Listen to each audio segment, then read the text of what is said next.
Bonjour, alors aujourd'hui on va voir le théorème des 4 carrés par, on va dire, une méthode élémentaire et traditionnelle, hein, bien connue, qu'on peut d'ailleurs retrouver dans OROX ENS, fait à peu près exactement comme ça. Alors, le théorème dit que tout nombre n se décompose en somme de 4 carrés d'entiers. Évidemment, n naturel, strictement positif, évidemment, ou nul, pourquoi pas. Et comment ça se démontre? Alors, bon, on verra, à la fin, on parlera un petit peu de ça, on verra des méthodes, au moins une méthode savante qui permet de comprendre les choses avec un peu de recul. Mais là, c'est une méthode artisanale, très astucieuse, bon, qui, dans un premier temps, se ramène au cas P premier. Dans un deuxième temps, prouve que pour P premier donné, on a un M0P, un multiple de P qui s'écrit comme somme de 4 carrés, et ensuite une méthode de descente à la Fermat pour ramener le cas où M0, pour se ramener par l'absurde au cas où M0 est égal à 1. Voilà. Bon, alors allons-y. D'abord, on se ramène au cas où n est premier. Ben oui, parce que l'ensemble des n qui se décomposent en somme de 4 carrés eh ben, est stable par multiplication. Donc si c'est vrai pour les premiers, ben, ça va être vrai pour tout le monde. Voilà, toujours positif, hein, bien sûr. Alors maintenant, pourquoi? Ben, parce que le produit ici d'une somme de 4 carrés par une autre somme de 4 carrés, ben, c'est une somme de 4 carrés. Alors ça fait penser au fait que le produit d'une somme de 2 carrés est égal lui-même à une somme de 2 carrés.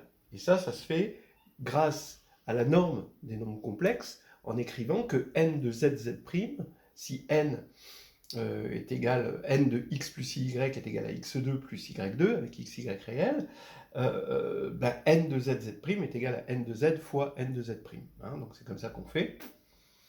Et là, c'est une somme de 4 carrés, donc on en parlera en épilogue un peu plus tard. Donc maintenant, on se ramène à ça, alors, on vérifie cette formule, d'où elle vient, on en reparlera, mais on se ramène au cas où n égale p. Maintenant, bon, pour p égale 2, c'est bon. Maintenant, p premier impair. Alors, j'affirme qu'il existe deux entiers, x et y, tels que 1 plus x2 plus y2 est égal à mp, avec m strictement plus petit que p. Voilà. Alors, je dis que c'est le principe des tiroirs. On travaille dans z sur pz. D'accord? Alors, je sais que x2, un carré de z sur pz, il peut prendre que p plus 1 sur 2 valeurs possibles. Pourquoi? Parce que x donne x2 dans z sur pz étoile prend p moins 1 sur 2 valeurs, parce que p est impair, et que le noyau de ce morphisme, de z sur pz étoile dans lui-même, le noyau de ce morphisme, c'est 1 moins 1. Donc il a deux éléments parce que p est impair. Donc il y a p moins 1 sur 2 valeurs. Donc maintenant, x2 prend p plus 1 sur 2 valeurs. Hein, d'accord? Parce qu'on ajoute dans z sur pz, parce qu'on ajoute 0, qui est un carré. D'accord? Donc c'est un carré, donc on incrémente de 1, et ça fait p plus 1 sur 2 valeurs. Maintenant, quand on regarde, y2, c'est pareil, il vaut p plus 1 sur 2 valeurs, et moins 1 plus y2, pareil, dans z sur pz, oui, puisque c'est en bijection avec les nombres y2. Hein, donc en gros, z donne moins, parenthèse, 1 plus z est une bijection. Donc ici, ça a le même nombre de valeurs. Donc maintenant, le principe des tiroirs, on va avoir p plus 1 sur 2 valeurs ici, p plus 1 sur 2 valeurs ici, donc en tout p plus 1 valeur, dans un ensemble à p éléments. Donc il y a forcément un moment où ça va coïncider. Voilà, c'est le principe des tiroirs qui est très utile, hein, comme ça, dans les équations sur corps fini, par exemple. Et donc on va avoir ceci, 1 plus x2 plus y2 congrue à 0 modulo P, hein, voilà, grâce à ça. Alors maintenant, ça veut dire que 1 plus x2 plus y2 est égal à mp, mais maintenant j'affirme qu'on peut prendre m strictement inférieur à p. Pourquoi? Parce que quand on regarde les valeurs de x2, c'est les mêmes valeurs pour moins x, le tout carré. X carré est égal à moins x au carré. Bon, ça c'est évident. Mais entre x et moins x, il y en a toujours au moins un qui se trouve, quand on est dans z sur pz étoile, il y en a au moins un qui se trouve entre, on peut toujours choisir x entre 0 et p-1 sur 2. D'accord? Parce que quand on fait moins x, ça va se retrouver dans l'autre partie, entre p-1 sur 2, ou entre p plus 1 sur 2, et strictement plus petit que p. Voilà. Donc, on peut toujours choisir x comme ceci, et pareil pour y. Mais en disant que x est plus petit que p-1 sur 2, et que y est plus petit que p-1 sur 2, on voit que 1 plus x2 plus y2, on développe, on fait le calcul, ça va être strictement plus petit que p2. Donc, comme c'est sous la forme mp, m est strictement plus petit que p. Voilà. Alors donc, on a montré déjà cette chose-là. Et maintenant, on va faire une méthode de descente, c'est-à-dire qu'on voit que mp, il y a un multiple de p, avec m strictement plus petit que p, en plus, c'est un petit luxe, qui se décompose en somme de 4 carrés. Bah oui, 4 carrés, parce que mp est égal à 0 au carré, plus 1 au carré, plus x au carré, plus y au carré. Donc maintenant, on attaque la descente. Et la descente, c'est d'essayer d'arriver à un m0, ici, est égal à 1. Donc je veux montrer que m0 minimal non nul, tel qu'on met ça, est égal à 1. Voilà, donc je pose m0 minimal, tel qu'il existe, xi, i de 1 à 4, tel que cette égalité soit vérifiée, et je dis, par l'absurde, supposons que m0 est strictement plus grand que 1. Voilà. Et on va tomber sur une contradiction, parce qu'on va toujours trouver un élément plus petit. Alors le premier cas, c'est si m0 est pair.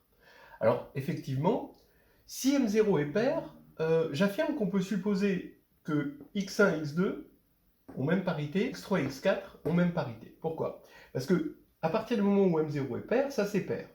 Donc les xi, soit les xi sont tous pairs, soit les xi sont tous impairs. Alors dans ce cas-là, tout ça c'est de même parité, effectivement. Soit alors, il y en a 2 impairs parmi eux, et 2 pairs parmi eux. Et les 2 impairs, quitte à faire une permutation, on peut supposer que les 2 impairs sont là, et les 2 pairs sont là. Hein.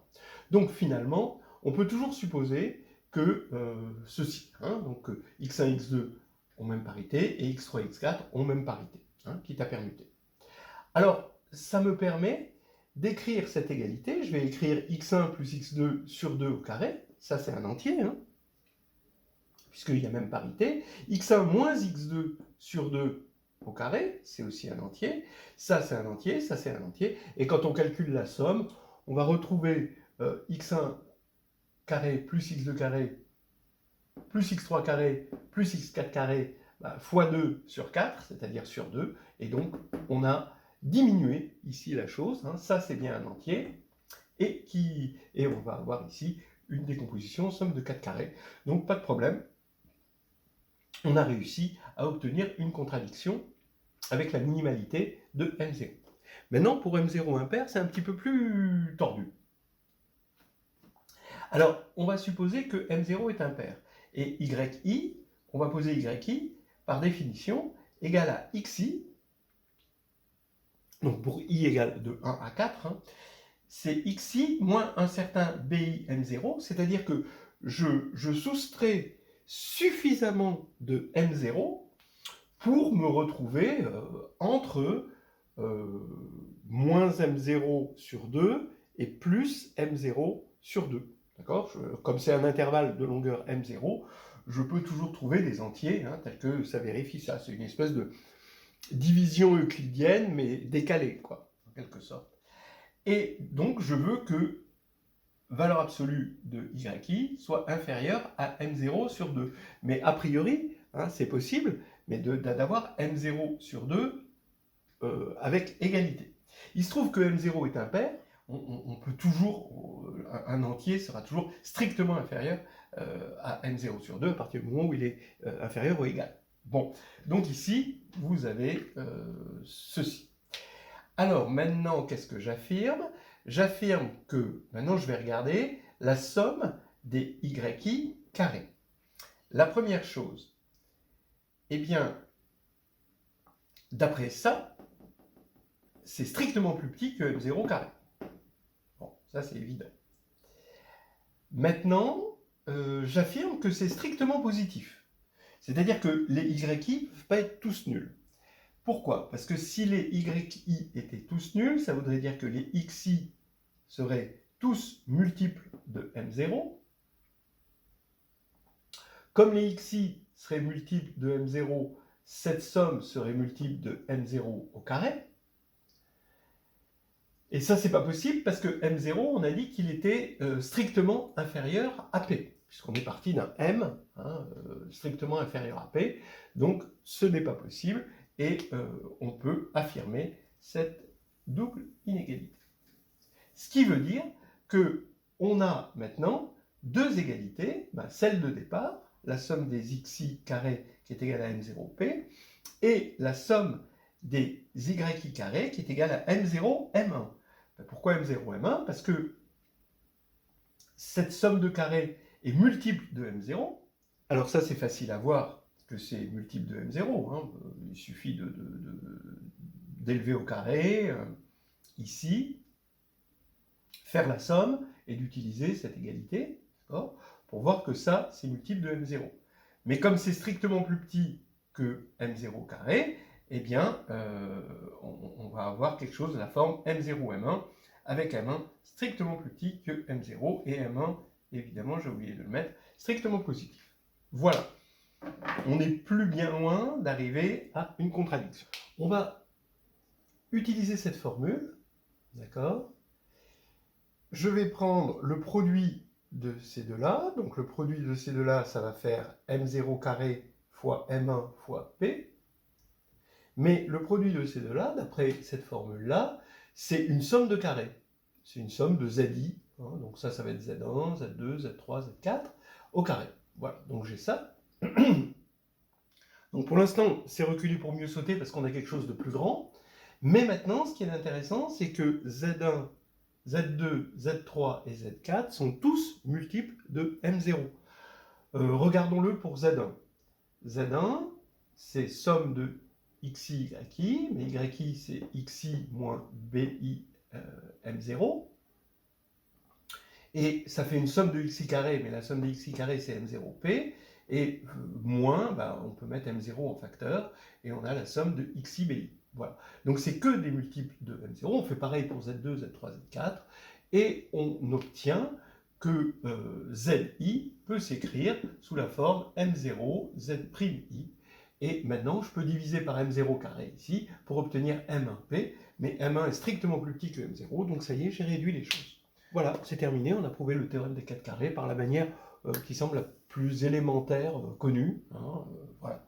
Maintenant, c'est vrai que c'est agréable ce côté artisanal, mais c'est aussi agréable d'avoir un petit peu de recul, et je vais essayer de donner quelques explications pour qu'on en tire quelque chose d'un peu profond, et qu'on comprenne pourquoi on a fait un master, parce que cette preuve, franchement, je pense que c'est du principe des tiroirs au maximum, et que des égalités, c'est quelque chose qu'on pourrait faire carrément en terminale. Hein, voilà. Alors voici l'idée. Donc je ne vais pas faire la preuve en entier, hein, mais je vais donner les pierres angulaires. Je pense que c'est assez satisfaisant comme ça, rien qu'avec les pierres angulaires, parce qu'on se rend compte en fait que bon, il y a aussi des petits détails à regarder à la loupe. mais c'est la preuve que vous pouvez trouver dans le livre de Pierre Samuel sur la théorie algébrique des nombres. C'est un livre qu'il faut absolument se procurer si on aime un peu l'arithmétique. Il est absolument magnifique. Il nous apporte un sacré recul sur la théorie. En plus, il est écrit avec un style assez léger, assez intéressant. C'est très intelligent comme façon de rédiger. C'est très agréable, on dirait du cerf, hein, pratiquement. Donc voici l'idée de la preuve.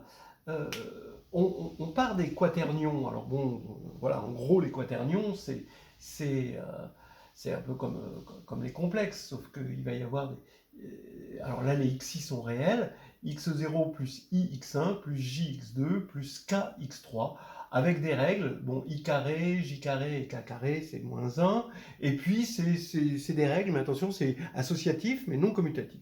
Voilà. Et dessus, comme sur C, il y a une norme multiplicative, et cette norme, c'est x0 carré plus x1 carré plus x2 carré plus x3 carré. Bon, déjà, ça commence à ressembler à des choses. Effectivement, comme elle est multiplicative, ça fait n de x, n de y égale n de xy. Et ce xy, c'est ce que j'ai appelé z tout à l'heure. Voilà. Donc on s'y retrouve un petit peu. Et on comprend un peu cette première égalité, déjà, elle ne sort pas de n'importe où, elle sort de la multiplicativité de la norme quaternionique. Bien, alors maintenant, un petit rappel. La plupart d'entre vous ont dû voir une année de master ou l'année de l'agrég, le théorème des deux carrés comme application de la factorialité de l'anneau des entiers de Gauss, z de i. Ok. Et on va un peu revenir dessus, hein, comme rappel. On a z de i, rapidement, et on se rend compte que, donc lui, c'est la forme entière, c'est une forme entière de C, c'est une version entière qu'on appelle une Z-forme hein, dans le jargon, c'est une Z-forme de C, et ici, c'est un réseau dont les mailles sont assez proches. Ce que j'appelle assez proche, c'est que quand on a une maille du réseau qui est là, eh bien, le point intérieur de la maille, le plus éloigné, c'est le centre. Et comme c'est des carrés de longueur 1, et comme racine de 2 sur 2 est strictement inférieure à 1, eh bien, ce point-là au centre est à strictement moins que 1 d'une des mailles du réseau. Voilà. Bon. Alors ça, c'est ce qui nous permet de créer une division euclidienne, comme on l'a fait dans Z. Hein, le fait que de Z, les éléments de Z vont de 1 en 1. Donc on est toujours, quand on est sur R, on est toujours à moins de 1 d'un élément entier. Là, c'est un peu pareil. Et c'est ce qui, strictement moins que 1, hein, évidemment, et c'est ce qui nous permet d'avoir une division euclidienne, ici, bon, sans l'unicité, hein, bon, mais une division euclidienne quand même. Bien. Maintenant, le fait d'avoir une division euclidienne, ça va impliquer que z de i est principal, donc il est factoriel. Et le fait qu'il est factoriel, dès que p est non premier, donc p c'est un nombre premier de z, et donc il est dans z de i, et s'il est non premier dans z de i, ce qui peut arriver, hein, même s'il est premier dans z, il peut se retrouver non premier dans z de i, alors il est réductible. Ça, c'est une propriété de la factorialité. Et c'est cette réductibilité qui est importante pour avoir une décomposition en somme de 2 carrés. Et maintenant, le fait que P est non premier, c'est assez classique de voir que P est non premier, c'est lié au fait que x2 plus 1 est réductible dans Z sur Pz. Bon. Alors, et puis on trouve, grâce au symbole de Legendre, que c'est soit P égale 2, soit alors P congru à 1 modulo 4. Bon, voilà l'histoire. Ce qui nous permet d'avoir la réductibilité de P. Voilà, donc ça c'est j'imagine, quelque chose que les gens qui ont fait un master savent à peu près. Là maintenant, c'est une version en dimension 4, donc pour avoir des sommes de 4 carrés évidemment, mais il faut une forme entière, ici, et on va essayer d'adapter la chose, parce que le problème, c'est qu'ici c'était commutatif, et là ça l'est pas. Donc on va avoir d'abord une Z-forme de H, donc c'est des quaternions, mais des quaternions où ici on va prendre que des entiers. Bon, alors on prend que des entiers, les xi là maintenant sont entiers. Et P est non premier, pourquoi? Parce que cette fois-ci, dans Z sur PZ, bah, on peut toujours, cette équation-là a toujours une solution non triviale. Bon. Voilà, alors ça, c'est, si on y réfléchit bien, c'est le théorème de Chevalley-Waring. Le théorème de Chevalley-Waring dit que si, quand vous avez une équation homogène comme celle-là, de degré R, si vous avez strictement plus que R variables, alors vous avez une solution, hein, vous avez toujours une solution non triviale. Hein, parce que vous avez toujours, comme c'est homogène, vous avez toujours la solution triviale, mais vous en avez une non triviale. Donc en fait, il aurait même suffi, on aurait pu même se contenter de 3 variables. C'est exactement ce qu'on a obtenu ici, en fait. Ça, en fait, si on veut le dire rapidement, c'est une répercussion du théorème de Chevalley-Waring en divisant par l'élément non trivial dont on est sûr qu'il est non trivial. Voilà. Et pour 3. Voilà. Bon. Donc, Chevalley-Waring, ok. Maintenant, donc ici, on a le cas non premier, donc P réductible. Mais pour quel que soit P cette fois-ci, hein, c'est pour tout P, il n'y a plus de conditions. Mais est-ce qu'on a la factorialité pour pouvoir affirmer ce genre d'implication? Eh bien, on n'a pas. Alors, bien sûr, on a envie d'adapter une division euclidienne au cas non commutatif, ce qu'on arrive à faire, mais ça ne va pas marcher. Parce que si vous regardez bien, vous regardez, on est en dimension 2, et vous regardez un Z réseau, comme ça, en dimension 2, avec des carrés. Bon, la diagonale, c'est racine de 2, hein, en longueur. Mais en dimension 3, si vous regardez la grande diagonale d'un cube, ça va être racine de 3. Et en dimension 4, puisque là on est en dimension 4, ça va être racine de 4. Donc là, c'est embêtant, parce que ça fait 2. Si vous voulez, ici, entre là et là, si j'imagine que ça c'est la grande diagonale de l'hypercube en dimension 4, eh bien ça fait 2. Donc la demi-grande diagonale, ça fait 1. Et 1, on veut du strictement inférieur à 1, mais ce 1 nous embête. Alors là, l'idée d'Hurwitz, c'est de créer les quaternions d'Hurwitz, hein, ce qu'on appelle les quaternions d'Hurwitz, en tout cas dans le Pierre-Samuel, c'est comme ça que c'est dit, c'est d'ajouter ces points milieux. C'est-à-dire qu'on a un réseau comme ça, on a HZ, et on va ajouter à HZ tous les points milieux, ici, donc pas des points comme ceci, hein. Donc c'est pas HZ sur 2, mais c'est HZ plus bah, les demi lorsque tous les xi sont impairs. Voilà, donc ça va être ces points-là. Et il se trouve que ça va former un anneau, d'accord? Ça va former une nouvelle Z-forme. Donc c'est un réseau, et c'est une nouvelle Z-forme. Hein. Alors là, ça peut faire penser, ceux qui ont fait un master, peut-être à Z de I racine de 3, où effectivement pour Z de I racine de 3, on a ce genre de problème, parce que 1 plus 3, ça fait 4, donc on prend la racine de 4, ça fait 2 ici, on va avoir une demi-diagonale de 1, et on est obligé de passer aux entiers d'Eisenstein. D'accord? Donc c'est rajouter ces points milieux, et pour travailler, au lieu de travailler dans Z de I racine de 3, on travaille dans Z de 1 plus I racine de 2, Z de J, hein, finalement, racine cubique de l'unité. Voilà, donc on fait ça. Et là-dedans, on a une division euclidienne et puis on peut faire marcher tout le business. D'accord? Donc, P va être réductible, il va s'écrire XX'.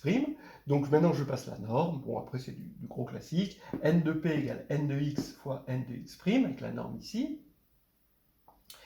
Et donc, comme il est réductible, les X et X' ne sont pas inversibles. Donc, donc ça veut dire que la norme est différente de 1.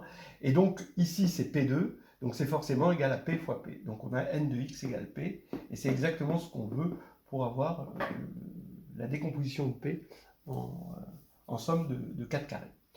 Voilà. Après, il y a encore peut-être un petit peu de travail pour se ramener à quelque chose qui n'est pas demi-entier, pour avoir vraiment quelque chose d'entier. C'est là où se cachent des petits détails un peu pénibles. Mais en gros, hein, si on veut avoir un petit peu de recul, la preuve du théorème des 4 carrés, vous avez cette preuve élémentaire que je vous ai donnée, qui est la meilleure preuve élémentaire, je pense, connue. Et sinon, vous pouvez le dire en 2 mots, quaternion d'Hurwitz, hein, en quelque sorte, et Chevalet-Waring. Voilà. Ça se dit comme ça, hein, c'est mat en deux coups, en quelque sorte. Voilà, allez, c'est terminé.